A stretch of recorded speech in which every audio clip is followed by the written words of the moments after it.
যারা সাধারণ মানুষ আছি, আমাদের মনে অনেক প্রশ্ন থাকে। কাজী অফিসে কাবিন রেজিস্ট্রি বিয়ে করতে গেলে কি কি কাগজ লাগে?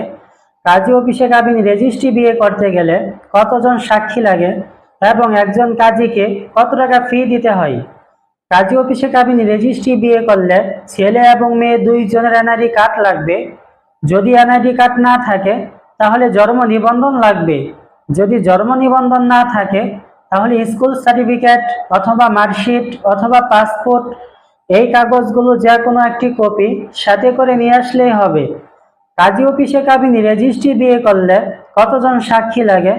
সর্বোচ্চ 8 জন সাক্ষী লাগে, সর্বনিম্ন 2 জন সাক্ষী। 2 জন সাক্ষী নিয়ে আসলেও আপনি বিয়ে সম্পন্ন হয়ে যাবে ইনশাআল্লাহ।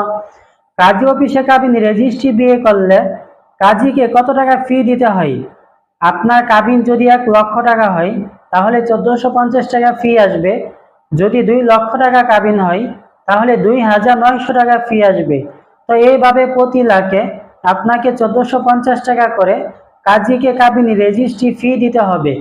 যদি আমাদের মাধ্যমে কোনো ভাই ও বোন যদি কাবিন রেজিস্ট্রি বিয়ে করতে চান অথবা কোর্ট ম্যারেজ হলফনামা করতে চান তাহলে নিচে দেওয়া নাম্বারে আপনারা আমাদের সাথে যোগাযোগ করতে পারেন অথবা আমাদের অফিসে আপনারা সরাসরি আসতে পারেন যে কোনো পরামর্শের জন্য।